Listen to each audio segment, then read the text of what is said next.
Assalamualaikum warahmatullahi wabarakatuh. Ketemu lagi dengan saya di podcast Manesa. Pada kesempatan ini tema kita adalah tamu kita yang ke-10. Nah, siapa tamu kita? Tentu orang-orang yang luar biasa. Jadi kalau tidak luar biasa nggak mungkin jadi tamunya podcast Manesa. Nah, ini seorang mahasiswa, jadi tentu masih muda ya, masih belia gitu.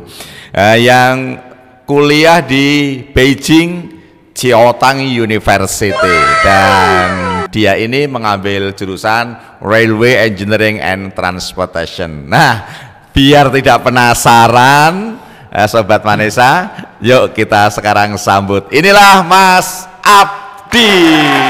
大家好，我是艾博迪，来自印度尼西亚，然后现在我在北京交通大学读大学生。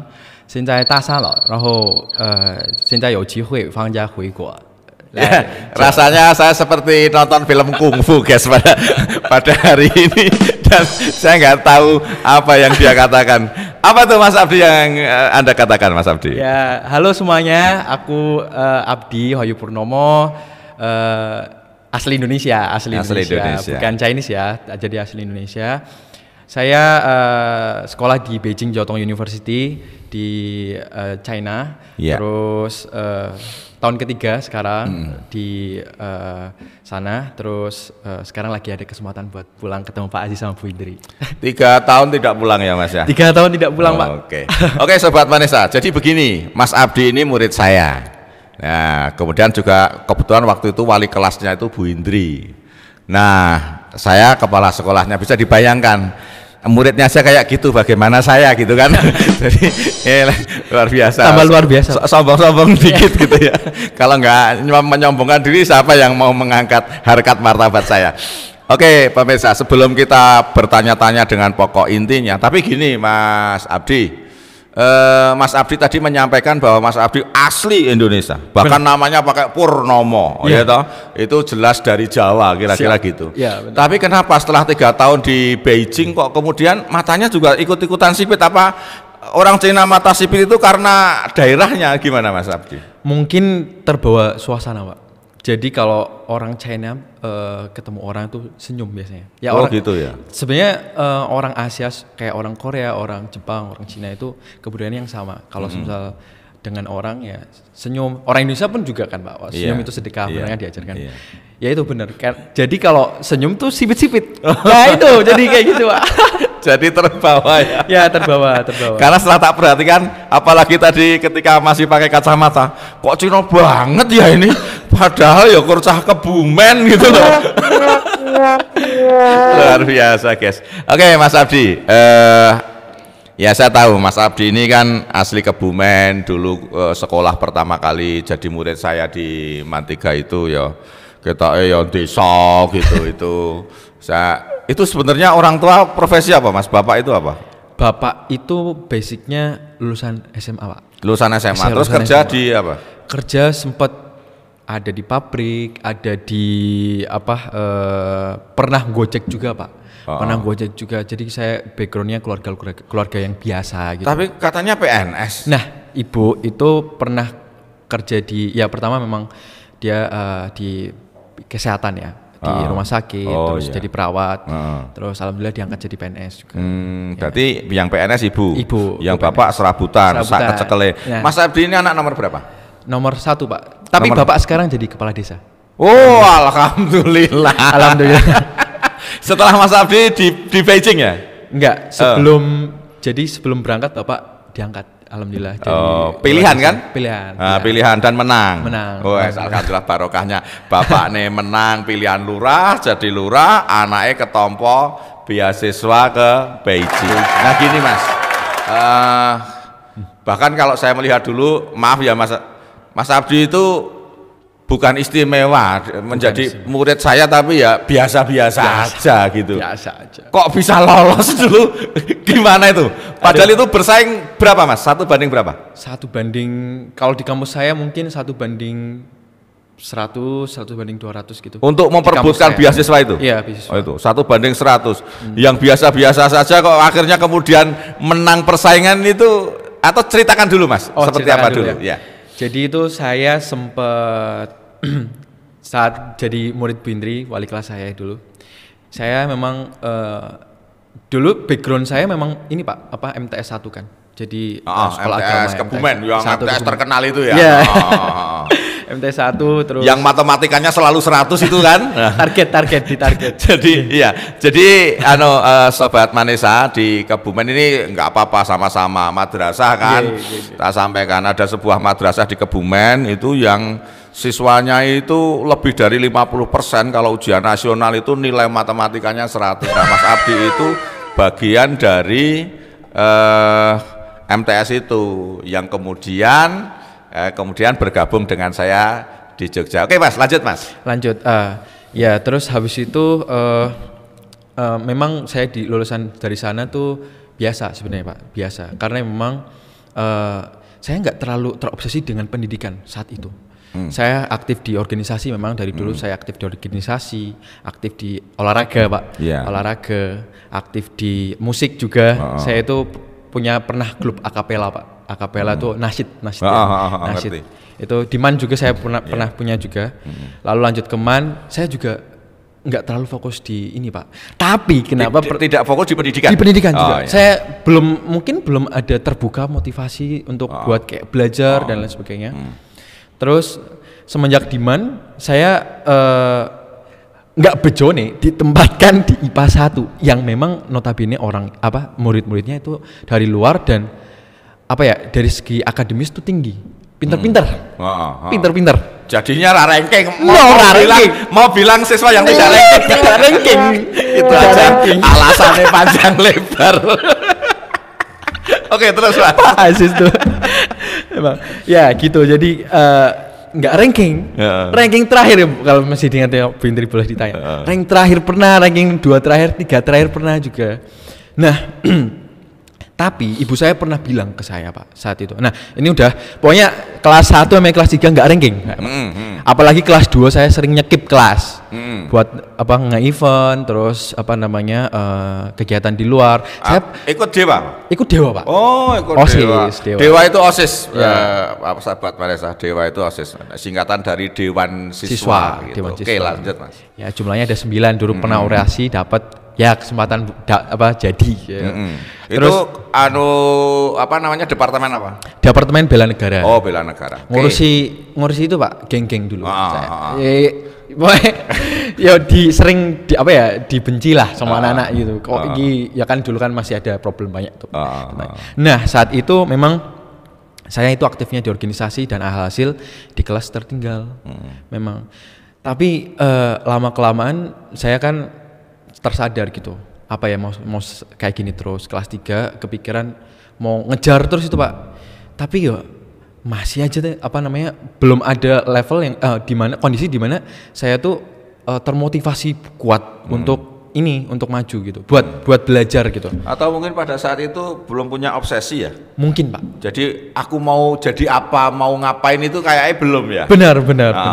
Belum jadi apa dan akhirnya kan motivasi internal itu nggak muncul kan? Nggak muncul. Selama ini hanya mungkin pengaruh dari luar bahwa kamu harus belajar, tapi kan akhirnya tidak maksimal ya kalau dari luar ya. Iya. Ya, oke. Nah, saya saat itu memang ada kondisi di mana saya tuh terpuruk gitu Pak. Terpuruk.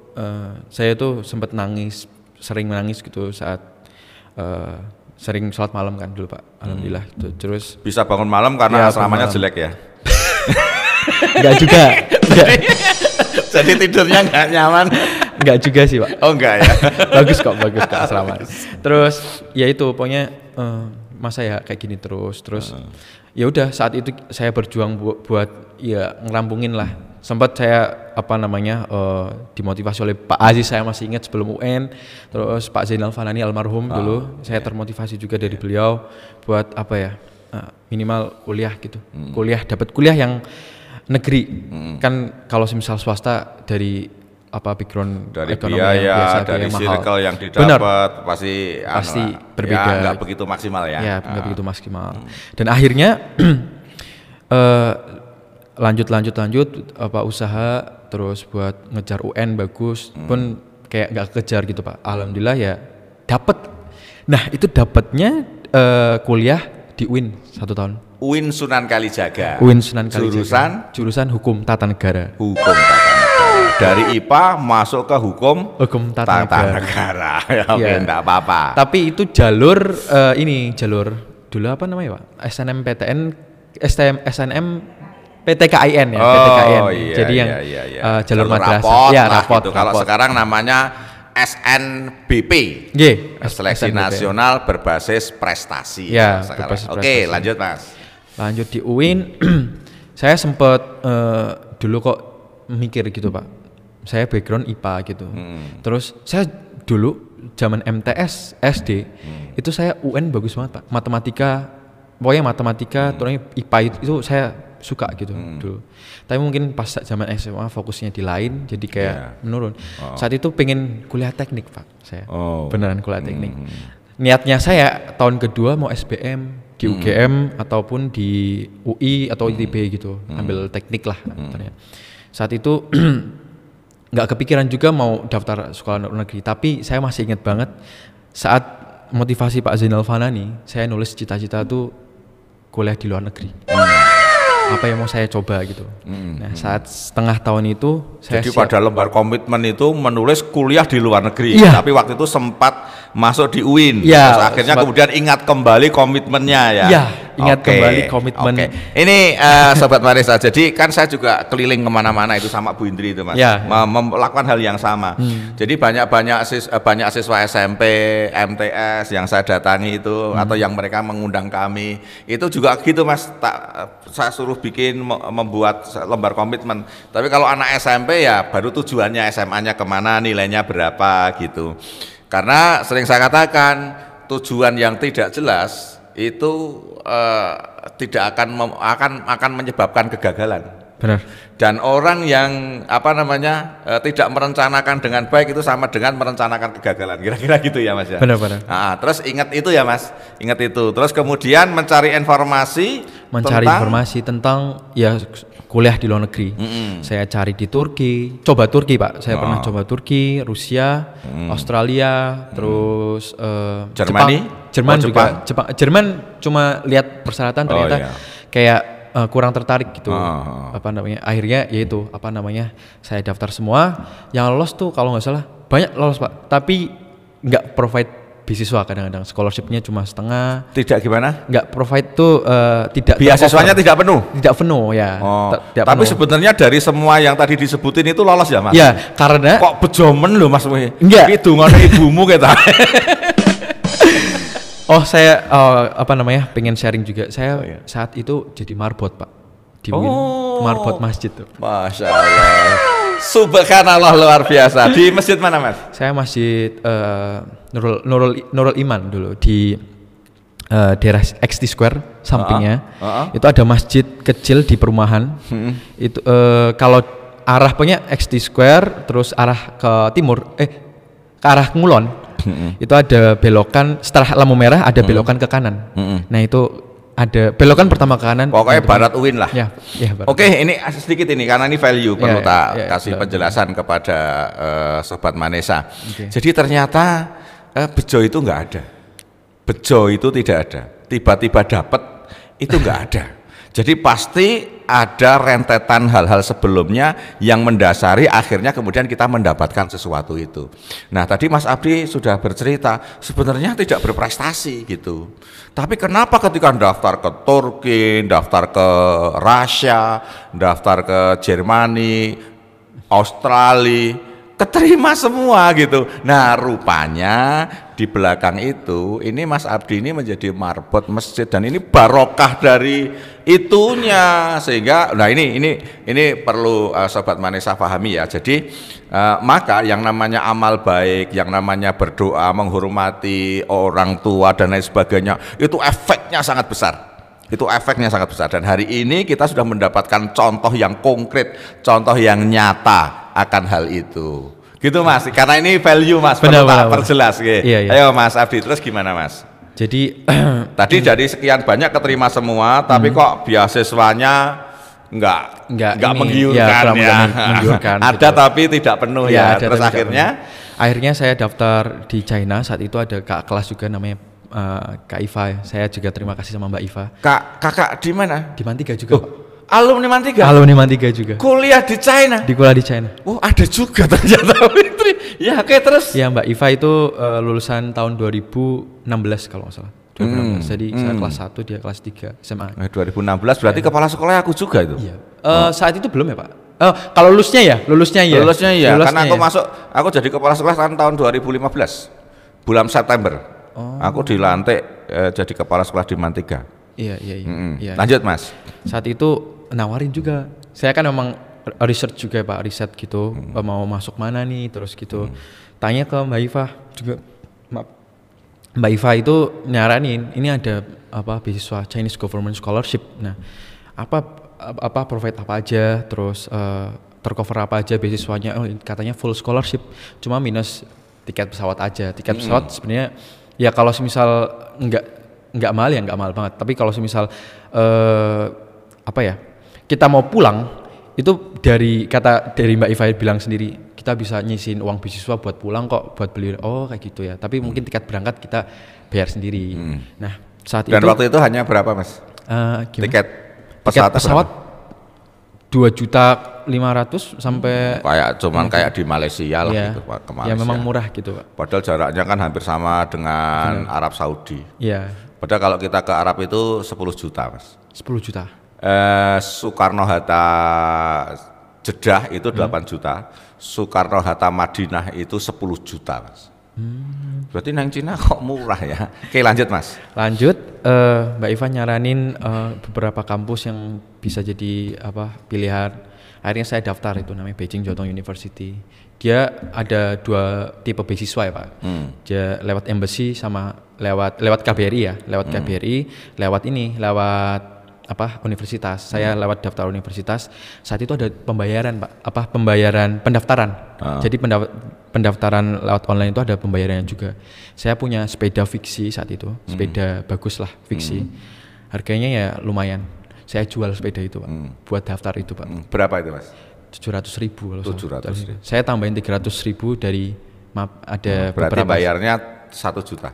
Ya, 1 juta. 1 juta. 1 juta buat pendaftaran saja. Oke. Terus kata Mbak Iva, yaudah nggak apa-apa, kita nyoba buat ini ngeluarin biaya, nggak apa-apa, itu kan udah berusaha gitu. Alhamdulillahnya keterima.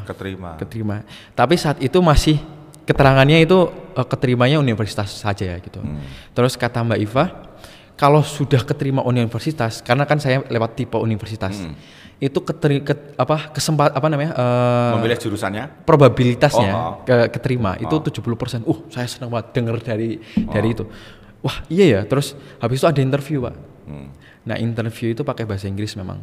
Bahasa Inggris dan itu online interviewnya. Interviewnya online. Online. Yeah. Saya ditelepon lewat WeChat saat itu kan. WeChat, video call.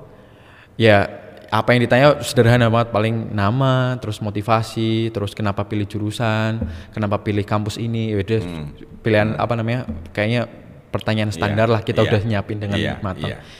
Saat udah interview, alhamdulillah keterima. Saya juga senang.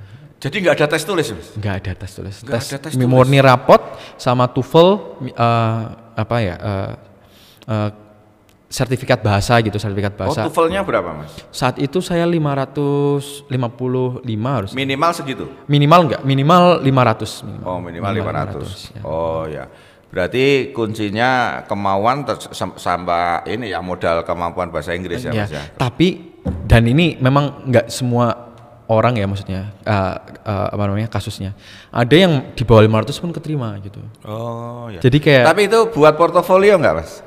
Menurut saya enggak buat portofolio. Tidak. Enggak. Jadi artinya sejarah prestasimu selama ini apa gitu tidak perlu dicantumkan di situ. Itu masuknya ke resume, Pak. Resume. Ya, resume. Ya. Jadi kita itu diupload juga.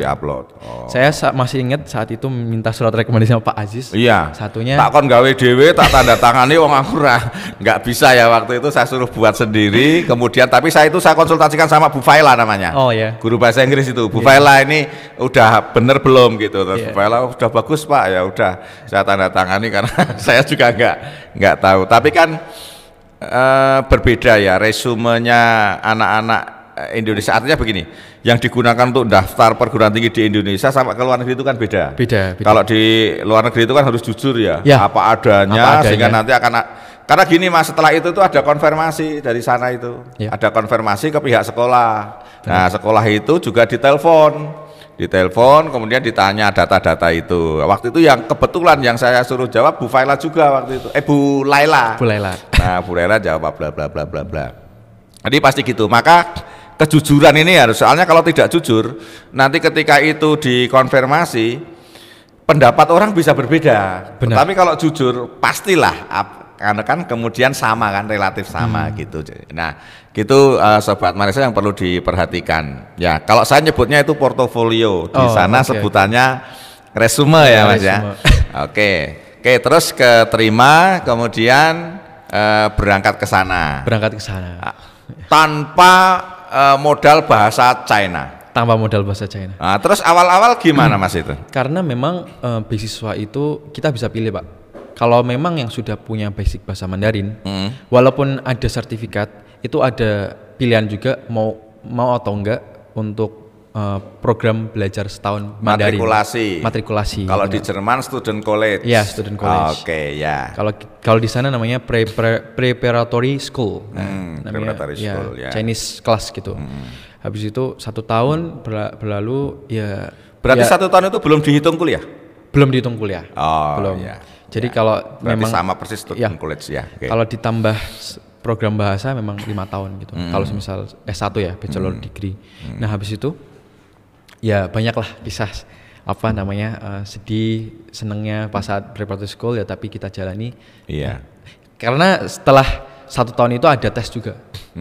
Kalau semisal tes bahasa Mandarinnya nggak lolos atau nggak masuk dari kriteria penilaian, ya ini gagal gitu. Bisa dipulangkan? Bisa dipulangkan. Dikasih kesempatan dengan catatan sikap mahasiswa tersebut di kelas, terus habis itu karakternya gitu ya benar punya semangat gitu ya. Dikasih kesempatan 1 tahun. Kalau semisal gagal 1 tahun lagi? Iya, 1 tahun lagi. Kalau semisal gagal lagi dipulang. Ada nggak yang kayak gitu Mas? Ada ya? Ada. Dan berarti sikap itu sangat penting ya? Sikap sangat penting. Sangat menentukan. Sampai saya mau cerita sedikit Pak. Saat program 1 tahun itu disarankan sama wali kelas saat itu, jangan pernah izin, walaupun sakit jangan izin. Pokoknya harus masuk. Itu nilai menunjukkan semangatnya.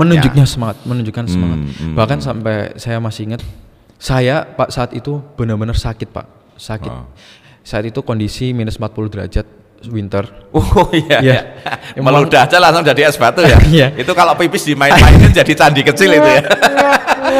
Saya saat itu sakit Pak, benar sakit. Terus ditambah sakit gigi juga. Dan itu saya udah bilang sama wali kelas. Nah saat itu memang saya ditunjuk dari ketua kelas Pak. Oh ya alhamdulillah, keren ya. Ya ketua kelas sama wali kelas, saya nggak bisa ini. Benar-benar saya drop banget, nggak bisa. Terus saya sakit gigi. Akhirnya saya disamperin Pak, ke kamar beneran, ke kamar itu, ke asrama, disamperin. Kenapa ini? Ayo ke rumah sakit. Habis rumah sakit, kukira dibalikin ke kamar, suruh ke kelas, ruang kelas. Ya udah, itu emang benar pengalaman saya sih pas lagi sakit itu. Sebegitu pentingnya ya pendidikan bagi orang China ya. Benar. Nah gini Mas, sekarang oke lah suka dukanya seperti itulah. Nanti kita bisa podcast berikutnya terkait dengan suka duka. Tapi gini Mas sekarang, bahwa sekarang itu kan ada ASEAN Plus 3. Oh iya. Ya, jadi 11 negara itu ditambah dengan 3 negara yaitu Korea Selatan, China, Jepang kan. Terus kemudian ada AFTA, ada AFLA. Artinya kan ini kawasan ekonomi ASEAN itu sampai ke China juga. Artinya begini, bahwa China juga akan menjadi bagian dari persaingan di kawasan ASEAN itu. Benar. Gitu kan. Iklim pendidikan di sana gimana sih Mas? Jadi kalau saya ibaratkan gitu Pak, di China itu gengsi belajar ya, kayak saya sebutnya gengsi belajar itu tinggi banget.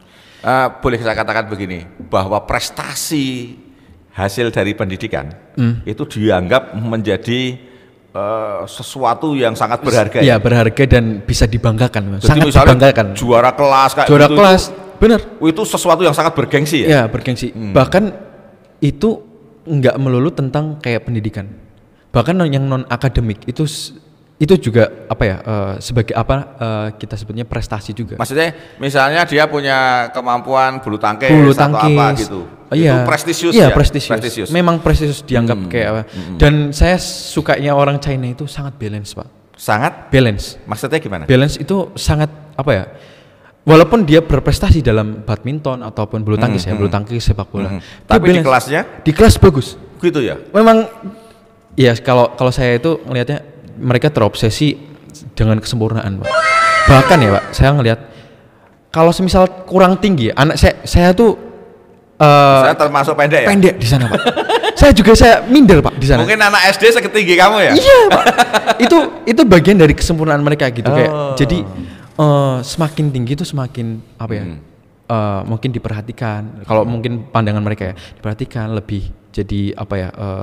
Mungkin ya pusat perhatian. Iya, ya pusat perhatian jadi kayak pokoknya sosok yang diidam-idamkan oleh mereka. Jadi kayak dari segi fisik, segi prestasi non akademik, prestasi akademik itu memang benar-benar ini apa namanya dikejar gitu. Dan gini loh, mereka yang termasuk apa ya Bu Indri, kalau pengen sempurna itu apa Bu Indri?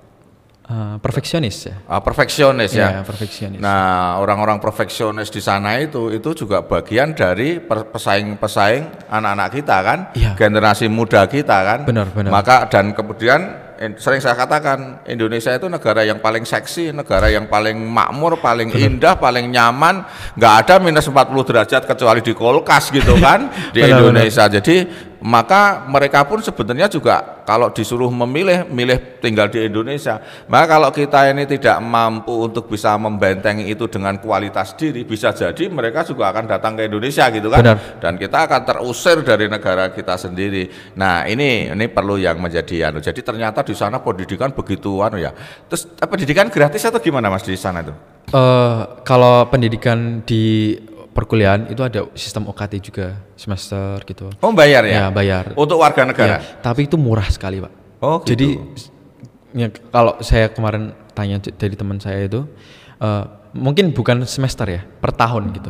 Per tahun. Mereka bayar 4.000 itu sekitar 8 juta satu tahun. Oh, 8 juta satu tahun, murah ya? Ya murah juga. 8 juta rupiah, kalau di rupiah kan? Iya di rupiah. Di rupiah 8 juta satu tahun. Itu di Beijing Pak. Memang universitas di Beijing dapat akomodasi lebih dari pemerintah. Pemerintah. Benar sekali. Oh iya, kalau untuk level SMA karena ini kan penontonnya anak-anak SMA yang paling banyak ya, Madrasah Aliyah. Di sana ada ujian nasional nggak Mas? Ada Pak. Oh ada ya? Ada. Jadi ujian nasional di China itu ujian nasional tersulit di dunia. Tersulit di dunia. Beneran. Iya. Saya pernah ngerjain iseng-iseng. Ngerjain soal fisika, Pak. Yang normalnya katanya anak-anak SMA di situ ngerjainnya 20 menit satu. Itu isai ya, Pak. Dua soal isai. 20 menit. Saya ngerjain 40 menit, Pak. 40 menit aja belum benar jangan. Iya, belum benar. 40 menit soal fisika saat itu. Kayak ya iseng-iseng kan buat ngerjain. Berarti emang pintar banget, cepet gitu yang kalau ngerjain harusnya. Nah ini saya, ini Sobat Manesa bingungnya gini, Cina yang sekarang ini akselerasi kemajuannya luar biasa, bahkan sekarang menguasai perekonomian dunia, ternyata ada ujian nasional. Kita belum sampai ke sana, ini sudah dihapus nih, ya saya tidak punya pendapat ya, saya mempertanyakan ini. Nah karena begini,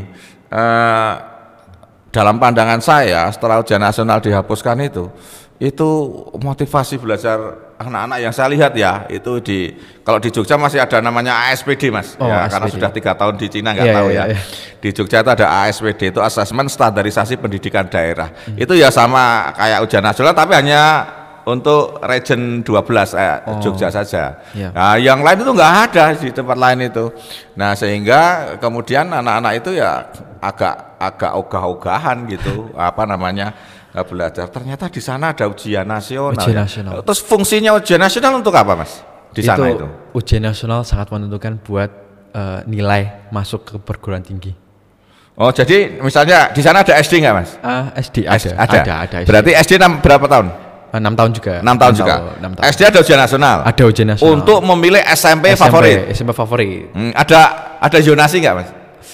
Setahu saya ada tapi kalau semisal mau masuk ke beda kota, bukan beda distrik ya, tapi beda kota, biasanya ada kuota. Ada kuota. Oh, berarti sebenarnya nggak zonasi itu. Oh, itu cuma kuota. Kalau zonasi itu asal deket bisa keterima gitu loh. Berarti nggak ada zonasi, guys. Jadi persaingannya betul-betul pahit itu.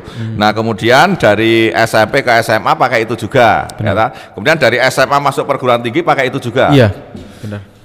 Pantas mereka punya daya saing yang luar biasa karena sejak kecil itu sudah diajarkan untuk bersaing luar biasa dan mereka nanti akan juga menjadi lawan dari pesaing kita. Ini yang perlu menjadi perhatian ini Sobat Manesa, Anda generasi muda yang jangkauannya masih begitu panjang, maka tingkatkan daya saingnya. Oke, ini ternyata waktunya sebetulnya masih banyak yang ingin saya gali ini.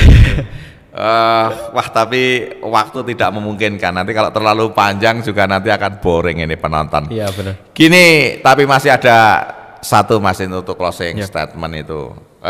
Mas Abdi kan saya dengar katanya juga sempat di embassy-nya sana, di KBRI sana, kemudian sering mendampingi pejabat-pejabat yang berkunjung dari Indonesia ke sana itu yang memandu Mas Abdi, bahkan kemudian Mas Abdi ini kan ditunjuk oleh dosennya di sana untuk menjadi perwakilan perguruan tingginya itu bekerja sama dengan beberapa perguruan tinggi teknik di Indonesia gitu kan Mas. Nah, selain itu bisa nggak Mas ada KTBLC dari Mas Abdi sehingga nanti murid-murid Manesa ini bisa lolos seleksi ke sana gitu Mas, atau apa Mas mungkin yang perlu disampaikan kepada pemirsa Sobat Manesa Mas? Pengalaman saya buat teman-teman semua, buat adik-adik semua itu Sobat-Sobat Manesa, saya itu banyak teman orang luar negeri di sana, jadi bahasa itu ternyata penting sekali Pak. Bahasa dari bahasa Inggris, terus kalau bisa ditambah lah bahasa asing lain gitu, bahasa Mandarin atau bahasa Jepang, bahasa Jerman, bahasa Perancis. Mereka sangat terobsesi dengan pembelajaran bahasa memang Pak. Itu modal buat komunikasi ke orang-orang luar dan itu yang sudah dilakukan negara-negara maju gitu. Itu makanya buat teman-teman Sobat Manesa, belajar bahasa itu penting. Kedua kalau saya ingin kembali saat SMA itu, jangan lupakan belajar, beneran.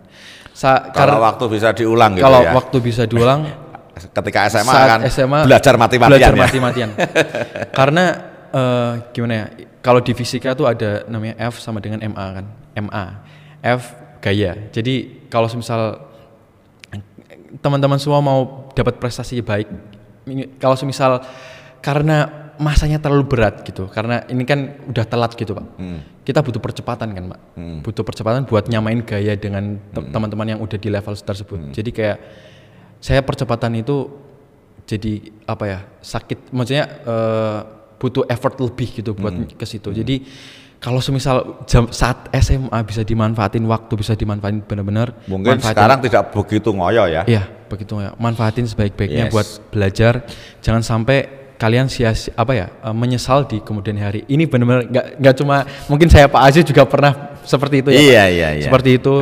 Jadi memang kalau di China itu waktu adalah cuan ya Pak. Kalau semisal itu ya, kalau itu ada waktu adalah uang. Tapi ya kalau semisal kita mau kayak gitu juga bisa. Jadi kalau kita bicara waktu ya adalah ilmu ya gitu. Sekarang gitu. Jadi teman-teman cari ilmu sebaik-baiknya. Dengerin di kelas. Kalau misal nggak paham, jangan minder buat tanya, buat pahamin materi pembelajaran, terus kerja keras dan jangan lupa berdoa. Gitu. Terus satu Mas, ini kan ada pendaftaran ke sana. Iya. Apa Mas? Tolong sampaikan pada.